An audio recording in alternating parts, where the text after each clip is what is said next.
company's ready for this money. We know what we're doing. There's lots of design, lots of product work and strategy. Hey, goodbye. Just absolutely phenomenal.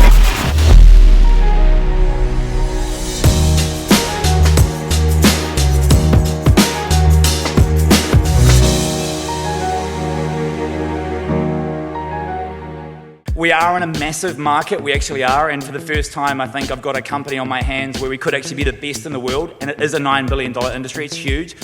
We're $20 million a year, so oh my God, we're getting started, but we're 6 years in. We started the company with nothing, we built the company to where we are today with 75 people across 6 countries, so man, 2 awards in a row, like we've got to build this company right now, and I tell you what, we're going to build this company, so thank you.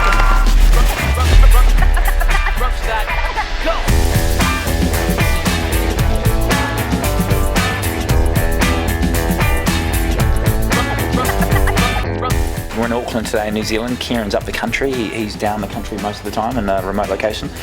We've got Karen as well. He's over from Singapore. He's just come over from, he's been with Amazon, with AWS recently. And then Rich and Rima here every time. There they are, as usual.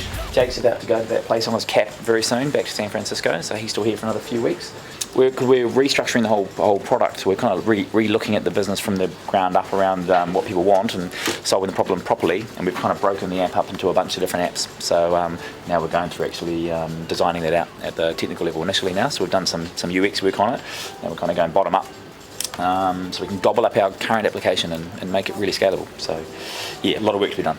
It's the current data structure for the old 90, so this is where we're at currently, so we need to getting a good visualization of it so then we can start mapping it into the new structure for all the 6 apps. So each one will obviously have its own database, so we'll need to get the new data structure for how we want to move, how we want to scale for each one, and then map that basically one-to-one with the current data structure so we can sync it all up and migrate. We're just going through some new infrastructure with AWS. Kareem's over here now and he's helping us sort of learn a lot of the services which are available to us, seeing how it's going to fit in with our new architecture. We're working on prototyping some new services. Hopefully it'll speed up development in the long term.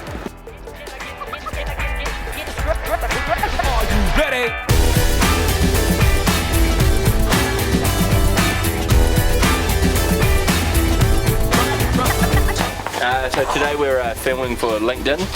They're doing a bit of a campaign called Hidden Talent. The guys over there asked us if we would be happy to be involved. And of course we love LinkedIn. And so here we are, my hidden talent of years gone by. If you looked at my LinkedIn profile, there's a very distinct stop point. It was when I used to be a professional writer.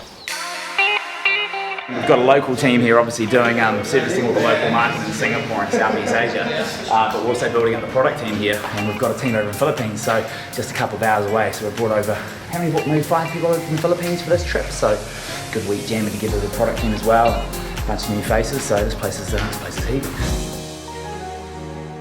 Took a hit then instead, resized the round, did a few changes. By the time we hit due diligence, because by the time you hit there, it's all out.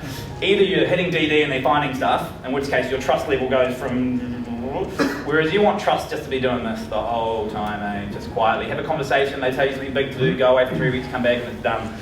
No commitment other than just verbal commitment, sweet, keep moving through it. So then DD, it should be a trust reinforcement exercise where they find everything and they go, just as I thought it was. Yeah, that's right. Yep, just as we thought it was. Yeah, look, it's a really high energy team here in Australia. So one of the things with having bases in every country or different countries is quite different cultures. You know, it's all one team, one global team, but you know, there's always their own unique energy. So you know, Dan's kind of pulled together a pretty exciting team here. What a great buzz it is in the Sydney office, and you know, this waterfront here, if you ever look at it, you can't beat it. Probably the coolest physical location we've got in the company globally. It's exciting times in Australia. So really we're in heavy growth mode. So it's all about talking to some of the larger brands, global national brands. We're building out a team, so a few new faces. I think what excites me about 90 Seconds is just the vast amount of talent and experience that we have here, and just that we can make anything happen all over the world. Most recently I just made a shoot happen in Alaska, which was just really exciting to see that come together, and pair that with some really amazing footage of Australia as well. So I think the client's really going to be happy with that. So we're just about to head down to see AirTree VC. AirTree's one of our new investors from our Series A round. They're our Australian-based investor. They're one of Australia's leading tech VCs. So we're going to see Paul and Craig, pretty cool guys. They've got about 10 companies in their portfolio. We're one of their latest. So yeah, they've invested in other marketplaces as well, like Design Crowd and things, so really know what they're up to. So this is the first time I've had a really good catch up with them after them actually putting their money in. So yeah, today's the day we can actually get together and see if we can grow the company together. So let's see what we can come up with. Going to AirTree Ventures, yeehaw! That's fucking choice. Well, how do we get in there? Yeah. Entry here, mate. It is an epic entry. It's an epic entry. I don't want to miss this. Yeah. Creators, gear and resources. Yeah. So it can actually model all of entry. So here's the agenda. Let's run through this slide by slide. So performance, that's what's happened the last 3 months. So we had an epic month in March, got to 1.2 almost. Unused footage you've got, why don't we repurpose that and put it through 7 Play or something like that? Yeah, totally.